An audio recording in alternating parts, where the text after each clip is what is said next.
Ustedes el día de ayer o durante la semana que tuvimos un intercambio intenso con ustedes en relación con la resolución de la Suprema Corte de Justicia de la Nación que ustedes conocen, pues se desprendieron, entre otras críticas constructivas, críticas para intercambio, porque las que fueron solo insultos nosotros no las consideramos eso, críticas, las consideramos ventosidades lanzadas a través del propio ordenador, que no tiene mayor sentido que les hagamos. Entonces, dentro de este entorno de opiniones variadas, contrastantes, plurales, hubo quien me señaló porque yo siendo o diciéndome feminista, tenía una de estas mujeres japonesas de desnudo y bueno, pues eso me retrotrajo en distintas variaciones temáticas a la importancia que ha tenido también la mujer o el desnudo de la mujer dentro de su proceso de liberación como expresión cultural, como expresión artística, por supuesto, lo subrayo completamente. Y aquí es como elegí, digamos,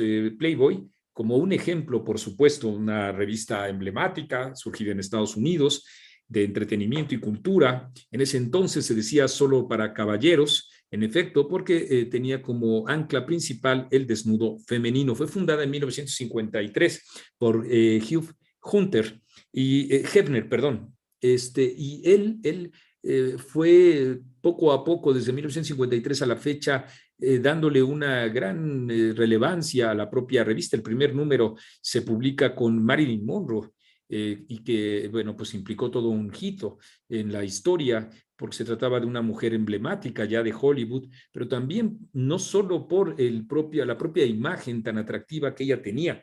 Miren ustedes, recopilé algunas citas que muchos de ustedes seguramente conocen de Marilyn Monroe. Decía ella: ninguna mujer debe olvidar nunca que ella no necesita a nadie que no la necesite a ella. Una mujer inteligente besa pero no ama, escucha pero no cree y se va antes de que la dejen. En Hollywood te pagan $1,000 por un beso y 50 centavos por tu alma. Tu ropa debiera ser lo suficientemente apretada como para demostrar que eres una mujer, pero también lo suficientemente holgada como para demostrar que eres una dama. No me importa vivir en un mundo de hombres, siempre que pueda ser una mujer en él. El sexo forma parte de la naturaleza y yo me llevo de maravilla con la naturaleza. La felicidad está dentro de uno, no al lado de nadie. No presumas de haber sido el primero en mi corazón si no fuiste suficiente e inteligente para ser el último. Esas, entre otras expresiones de ella, la configuran, por supuesto, como algo más que una imagen, algo más que la mujer del leotardo negro y el pombín, o el de la falda clásica de aquel respiro que arrancó tantos suspiros, ella puesta encima de ese respirador del metro. En las mujeres, los caballeros las prefieren rubias. Algo más y nada menos que un emblema también de esta mujer que iba abriéndose con muchas dificultades, abriéndose paso entre los propios hombres. Y bueno, ella fue el primer emblema empleado por Hugh Hefner en Playboy, y eso lo saben bien en Playboy de Japón. Digo Japón no porque yo conozca bien las letras, de hecho yo no conozco ninguna, lo único que aquí alcanzo a ver es Nissan. Digo Japón porque en China sí se prohíben las publicaciones con desnudos femeninos. Todavía se consideran con esos atavismos. Aquí lo puedo poner, Ale, muchas gracias. Todavía se consideran esos atavismos. Y bueno, pues en algunos otros países se mantiene esa visión.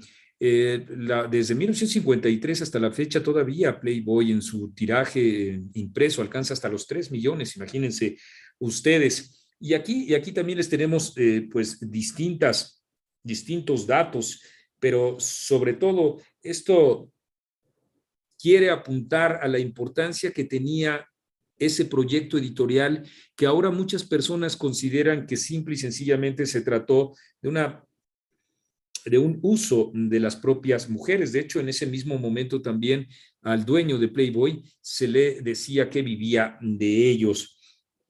No es así, más allá de que por supuesto se haya hecho millonario aprovechando la censura imperante en Estados Unidos en distintos momentos de la historia de ese país. Entre 1920, por ejemplo, cuando surgen las pin-ups, apenas como un reducto en contra de esa censura, hasta los años 40, en donde estas 30 y 40, en donde estas pin-ups, que quiere decir algo así como imagen para colgar, tuvieron el pináculo de su fama. Y luego, por supuesto, llega Playboy y con un gran tiraje de 53.993 revistas, la rompe, como también se dice, y empieza poco a poco a contratando celebridades a pues ir logrando su propio espacio. Pero también en 1962 fue incorporando a distintas personalidades que entrevistaron. Miren ustedes, aquí también es una lista de de las personalidades que han entrevistado. Me parece que dije 1964, no, en septiembre de 1962. Al paso de los años, digo, se han entrevistado a personajes como, escuchen ustedes, Playboy, Fidel Castro, Ayn Rand, Malcolm X, Kurt Vonnegut, Bertrand Russell, Salvador Dalí, Martin Luther King, Jean-Paul Sartre, George Wallace, Cassius Clay, Mohamed Ali, Madeleine Murray, Orson Welles, Ralph Nader, Arthur C. Clarke, ustedes lo saben, lo conocen bien, Yasser Arafat, Stefan Weinking, Carl Sagan, quien no lo conoce, y John Lennon, entre muchos otros personajes que ampliaban el horizonte cultural, intelectual y político en medio de un país que se constreñía, o unas autoridades y una población que lo soportaba, a la propia censura. No solo la censura de las propias mujeres desnudas o semidesnudas, sino a la censura de todos estos dichos que acabo a ustedes de señalarles. Hay distintas digamos, ediciones que escogí para ustedes, porque Playboy, cuando entrevista a Fidel Castro, también exhibe esa visión dictatorial. Tan es así que muchos años después, Playboy saca 50 años de Fidel en Cuba, la isla antes y después de Cuba. Imagínense las críticas que pueden hacer. O también, ¿se acuerdan ustedes de Cindy Crawford y esa gran película de 9 semanas y media que tuvo con, se me acaba de olvidar ahorita, Michael, este señor que se llama Mickey Rourke? Así es que ha cambiado tanto su rostro, ¿no? Imagínense ustedes una película que tanto conmovió. Tiene aquí a Cindy Crawford, No soy bisexual, que también se la sugería a ustedes. Aquí esto, bueno, cambió con mucho la cultura, o conmovió con mucho, pero estamos hablando de los 80s. Imagínense cuando hablábamos de 1967 y todos los reportajes que también se tenía. Ray Bradbury, imagínense ustedes, aquí en este que también es, me parece, una revista de colección. Norman Mailer, ¿te suena a ustedes? Uno de los grandes escritores de todos los tiempos, halló cobijo en 1979 en Playboy. Aquí lo pueden tener ustedes. ¿O qué les parece hablar de Stephen King, el escritor Stephen King? Y ya que hablábamos, por ejemplo, de las pin-ups, estas se las elegí a ustedes como una de los emblemas importantes de Playboy. Esta es una pin-up extraordinaria. Y bueno, pues en política, el debate o los debates, y Bill Clinton ahí también escribiendo. Estamos hablando de Bill Clinton, del presidente de Estados Unidos, en Playboy, y así todo lo que ustedes puedan imaginar en política, en cultura. Ya mucho más reciente, Miguel Bosé, un gran compositor, me parece que en los últimos años pues no está tratando bien a su propia trayectoria, su propia vida.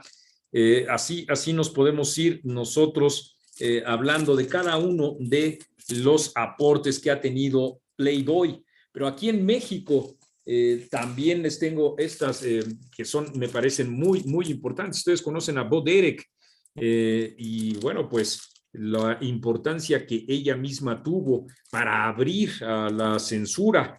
Aquí se encuentra una extraordinaria entrevista y bueno, pues cuando todavía no existía o no era boyante internet ni nada por el estilo, Signore de Playboy, lencerías, sedas, encajes, etcétera. Y así podemos nosotros ir hablando, señalando a muchos de los aportes que tuvieron, pero en México se podrán preguntar ustedes, estas ya las podemos poner para acá para que yo pueda revisar estas. Miren ustedes, pretendo convencerles a ustedes de la importancia que tuvo o que tienen proyectos editoriales que no podemos juzgar a la ligera sin antes saber o entender. Aquí, caballero, con lo mejor de Playboy. ¿Les suena a ustedes Norman Mailer? Ya les pregunté.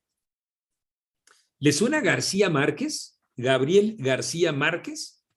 En 1977, con el boom de Latinoamérica, pues está en Caballero. La promoción o el impulso de la literatura erótica, el concurso de literatura erótica. Aquí una entrevista con Raúl Velasco, por cierto. Rufino Tamayo, uno de los grandes artistas, en una entrevista extraordinaria. El muralismo fue demagogia. ¿Qué diría David Alfaro Siqueiros al respecto? O Pedro Vargas, los que tienen mi edad saben lo importante que es Pedro Vargas, en una entrevista que le hicieron. Y así, en Caballero, imagínense esta revista 1970, por ahí, las alas de Paul McCartney y cómo anda su apetito sexual, entrevista exclusiva con el diablo, la zona rosa desmitificada. Papillón, ¿se acuerdan ustedes de esa película? Una gran cinta. ¿Y qué opinan de una semblanza de David Alfaro Siqueiros? Yo lo aplaudo. A mí me parece que este tipo de publicaciones, de ediciones, si ustedes me dicen tienen como gancho a las propias mujeres, les estoy diciendo yo a ustedes que las mujeres en sí mismas así formaban parte de este reto en contra de la censura. Decía Betty Page, yo no tengo la inteligencia ni la cultura suficientes, pero si mi cuerpo ayuda para abrir la mente de los demás, aquí está mi cuerpo. Y por eso ella incluso fue no solo una pin-up, sino también una mujer que participó de Playboy. Así, les gusta Resortes, ¿se acuerdan de Resortes? Pues una entrevista con Resortes. Son algunas, solo algunas de las revistas que, como se nos está comiendo el tiempo, ya no voy a poder reseñar más, pero sí les puedo hablar de Su Otro Yo, una revista que no tiene nada que ver con Playboy, por supuesto, pero que sí tiene que ver con muchos de los temas que no le gustaba al gobierno que se discutieran, que se platicaran, que se difundieran. A Serina, que ahora los podemos escuchar nosotros los danzones, bonito danzón dedicado a Juan Gabriel. Fíjense ustedes, este texto de Carlos Monsiváis burlándose de la homosexualidad de Juan Gabriel. Esta es una joya. Esta es una joya. Ay, sí, tú. Ay, sí, tú. Dice Monsiváis en un reportaje en donde está, si me dicen cuál es el nombre completo, el nombre real de esta mujer, son grandes conocedores. Una entrevista con Yoko Ono y John Lennon, imagínense de él. ¿Les gusta Chabuca Granda? Sin albur. La flor de la canela, ¿la recuerdan? ¿O les gusta o leyeron o supieron o escucharon hablar de Irving Wallace? Aquí tienen. Así con una pequeña cápsula en donde por supuesto faltan muchas más. Ya estaremos hablando de las pin-ups, ya estaremos hablando de otros personajes de cómics, en donde también el desnudo ha sido muy importante.